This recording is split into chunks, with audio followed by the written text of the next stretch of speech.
तर मंडळी, बघताबरोबर तोंडाला पाणी सुटतं आहे अशी नवीन एक व्हिडिओ मी आज तुमच्यासाठी घेऊन आलेली आहे। तर ही आहे कच्ची कैरी जी असते आपली, तर त्याची मी ही जेली बनवलेली आहे। तर बघा, आता बाजारामध्ये खूप कच्ची कैरी, आंबे हे भरपूर आलेले आहे। तर आता त्या कच्च्या कैरीपासून घरी जेली अगदी साध्या सोप्या पद्धतीने कशी बनवायची, तर ते मी तुम्हाला या व्हिडिओमध्ये दाखवणार आहे। आणि आपण बाहेरून जी जेली आणतो, तर त्यापेक्षा ही घरी बनवलेली जेली अतिशय छान लागते। आणि असं वाटत पण नाही की आपण ही घरी बनवलेली आहे, अगदी रेडीमेड आपण बाजारातून आणली तशी ही जेली आपल्याला इथे खायच्या वेळेस वाटते। तर बघा, आणि अतिशय इझी ही त्या ताटातून बाहेर आलेली आहे आणि ताटाला अजिबात काही चिपकलेली वगैरे नाहीये ही जेली। आणि त्याचे कट सुद्धा खूप छान असे स्क्वेअरमध्ये मी कट केलेले आहे, तर खूप छान असे कट पण होतात त्याचे आणि खूप छान अशी जेली आपली तयार होणार आहे। तर तुम्ही ही व्हिडिओ शेवटपर्यंत बघा, म्हणजे तुम्हाला कळेल की मी ही जेली कशा प्रकारे बनवलेली आहे। तर मी आता हे स्क्वेअरमध्ये कट करून घेते। तुम्हाला तुमच्या आवडीप्रमाणे जसे कट करायचे असतील तसे तुम्ही हे जेलीचे कट इथे करू शकता। तर मी तुम्हाला थोडं झूम करून दाखवते की बघा, आता जवळून पहा, अगदी रेडीमेड बाजारामध्ये जशी मिळते तशी आपली ही जेली इथे बनवून तयार झालेली आहे आणि अजिबात हाताला चिपकत नाही आहे। तर आता ऊन सुद्धा कमी होतं, तर हे जेली वाळवण्यासाठी मला 2 ते 3 दिवस लागलेले आहे। तर बघा किती ट्रान्सपरंट आपली जेली आणि विदाऊट कलर, मी यात कोणत्याच प्रकारचा कलर टाकलेला नाही आहे, अगदी ओरिजिनल कलर आपला हा इथे आहे। तर चला बघूया आपण आता ही जेली मी कशा प्रकारे बनवली आहे ते। तर आता इथे घेतलेले आहे मी तोतापुरीच्या कैऱ्या असतात, तर त्या कैऱ्या मी इथे 1 किलो घेतलेल्या आहे। तर ह्या कैऱ्या घेण्याचं कारण असं आहे की ह्या थोड्या आंबट कमी असतात, ह्या गोड असतात, म्हणून आपल्याला जी साखर आहे तर ती साखर आपल्याला कमी लागणार आहे। तर म्हणून आपण ही जी तोतापुरीची कैरी असते, तर त्या कैरीची जेली बनवली तर ती अतिशय छान लागते। आणि आता आपल्याला या कैरीच्या वरून जे साल आहे तर ते साल काढून घ्यायची आहे।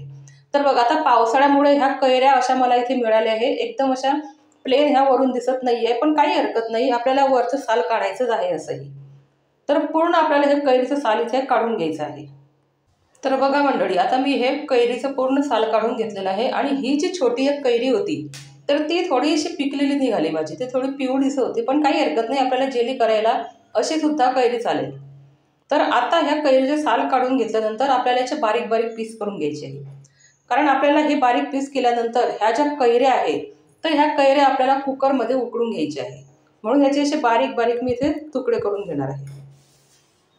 तर बघा मंडळी, आता ह्या कैऱ्या जेव्हा आपण उकडतो तर त्या शक्यतो तुमच्याकडे जर स्टीलचं कुकर असेल तर त्या स्टीलच्या कुकरमध्ये ह्या कैऱ्या तुम्ही उकडून घ्या। ॲल्युमिनियमच्या कुकरमध्ये शक्यतोवर ह्या कैऱ्या उकडू नका। आणि तुमच्याकडे जर स्टीलचं कुकर नसेल तर त्या कुकरमध्ये ही कैरी शिजवल्यानंतर याच्या 2 ते 3 शिट्टी झाल्यानंतर लगेच आपल्याला काढून घ्यायचं आहे, ते बाहेर त्यामध्ये ठेवायचं नाही, हे बाहेर काढून घ्यायचं। कारण ते आंबटपणा जो असतो तो ॲल्युमिनियमच्या कुकरमध्ये जर आपण शिजवलं तर ते आपल्याला खायला अतिशय त्रासदायक आहे, म्हणून स्टीलच्या कुकरमध्ये शक्यतो ह्या कैऱ्या तुम्ही शिजवून घ्या। तर बघा, आता ह्या कैऱ्या मी सर्व टाकून घेतलेल्या आहे आणि एक अर्धा ग्लास फक्त मी इथे पाणी यात टाकलेलं आहे। तर एवढं पाणी आपल्याला या एवढ्या कैऱ्यांसाठी पुरेसं होतं। एकदम पातळ पण झालं तर नंतर आपल्याला ते गॅसवरती शिजवून घ्यायचं आहे, त्यामुळे आपल्याला ते जेव्हा आपण शिजवतो तर तेव्हा आपल्याला जास्त वेळ लागतो, म्हणून थोडं अर्धा ग्लास पाणी या कुकरला इथे कैरी शिजवण्यासाठी पुरेसं असतं। तर आता इथे मी कुकरच्या 3 शिट्ट्या घेतलेल्या आहे आणि बघूया आपल्याला कैऱ्या कशा शिजलेल्या आहेत ते। तर बघा, आता अतिशय मऊ आपली ही कैरी इथे शिजून तयार झालेली आहे। तर आपल्याला थोडं गाढ करायचं आहे आणि नंतर गाढल्यानंतर आपल्याला हे गाळून घ्यायचं आहे पूर्ण मिश्रण। तर आता इथे घेतलेली मी जाड बुडाची स्टीलची कढई। तर बघा, आता हे जे आपण कैरीची जेली बनवणार आहोत, तर ही कैरीची जेली बनवता सुद्धा आपल्याला स्टीलच्या कढईचा इथे वापर करायचा आहे। आणि त्या कढईवरती मी एक चाळणी ठेवलेली आहे आणि आपण जे मिश्रण केलेलं होतं कैरीचं कुकरमध्ये, तर ते आपल्याला पूर्ण यातून गाळून घ्यायचं आहे। म्हणजे त्यामध्ये काही कैरीची गाठ वगैरे असेल, तुकडा वगैरे असेल असा पक्क्या कैरीचा, तर तो निघून जाईल आणि आपली ही जेली ही छान अशी प्लेन तयार होईल। तर बघा, थोडे गरम असतानाच आपल्याला इथे गाळून घ्यायचं आहे। तर बघा, आता हे सर्व मिश्रण मी इथे गाळून घेतलेलं आहे आणि आता वरती जो चोथा राहिलेला आहे तर तो आपल्याला फेकायचा नाहीये। तर शेवटून याचं काय करायचं आहे तर ते सुद्धा मी तुम्हाला सांगणार आहे, म्हणून ही जी व्हिडिओ आहे ही शेवटपर्यंत बघा, हे तुम्हाला कळेल की आता आपण हे जे शिल्लक राहिलेला आपला वरचा हा कैरीचा चोथा जो आहे तर त्याचा आपण नंतर काय केलेलं आहे ते, तर हे तुम्हाला मी नंतर दाखवेल। तर बघा आता अशा प्रकारे आपला जो कैरीचा सगळा गर आहे तर तो गर या चाळणीतून गळून गेलेला आहे खाली आणि एकदम खाली प्लेन असा आपला हा गर तयार झालेला आहे। तर पूर्ण मी गाळून घेतलेला आहे इथे।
तर मी यात थोडं सैंधव नमक टाकलेलं होतं, तर ती व्हिडिओ थोडी स्किप झालेली आहे माझ्याकडनं।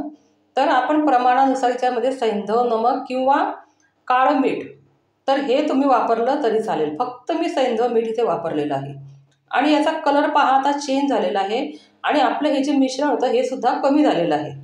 तर आता हे छान झालेलं आहे। तर अशा स्टेपला आपल्याला इथे गॅस बंद करायचा आहे।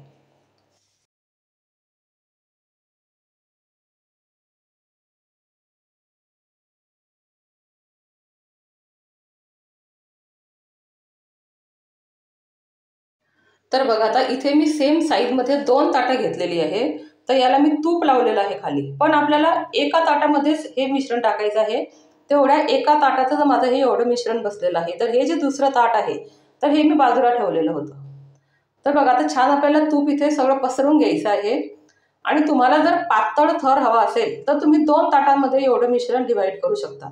पण मला जास्त पातळ करायचं नव्हतं, कारण मला जेलीचा आकार आणायचा होता। आपल्या बाजारामध्ये जशी जेली मिळते तसं ते जेलीची मला साईज ठेवायची होती, म्हणून मी एकाच ताटामध्ये हे मिश्रण इथे वाढवून घेतलेलं आहे।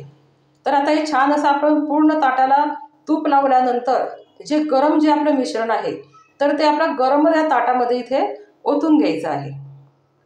तर बघा आता अतिशय हळूवारपणे आपल्याला ही स्टेप करायची आहे, कारण हे खूप गरम आहे। तर बघा आता एवढं टाकल्यानंतर खूप पातळ झाली ती जेली।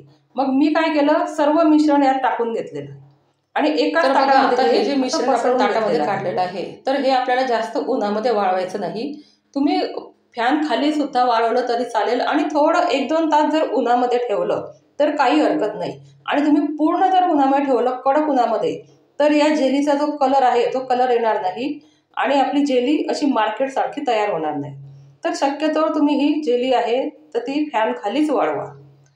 तर बघा आता हे एकाच ताटामध्ये मीठ काढून घेतलेलं आहे आणि यातच आपली छान जेली तयार होणार आहे। तर बघा आता आपला जो चौथा वरती राहिला होता तर त्याचं काय करायचं आहे, ही जी कढई भरलेली आहे तर यातच मी थोडं तेल टाकलेलं आहे आणि हे तेल टाकल्यानंतर आपल्याला हे तेल तापल्यानंतर आपल्याला यामध्ये थोडं जिरं, मोहरी आणि ते टाकायचं आहे।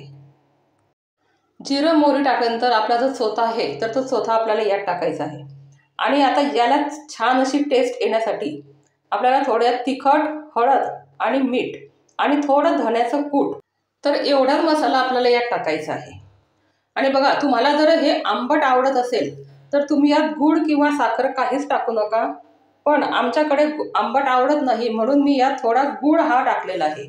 तर ह्या गुळामुळे आपलं काय झालं आहे, गोड कैरीचं लोणचं असं तयार झालेलं आहे। तर आपण मिक्सरमध्ये जेव्हा आधी कैरी बारीक करतो तेव्हा स्मॅश करून आपण जे लोणचं तयार करतो तर ते तसं लोणचं आपल्या तिथे तयार झालेलं आहे। तर बघा आता यात मी गूळ घातलेला आहे, अतिशय टेस्टी आपलं हे लोणचं इथे तयार होतं।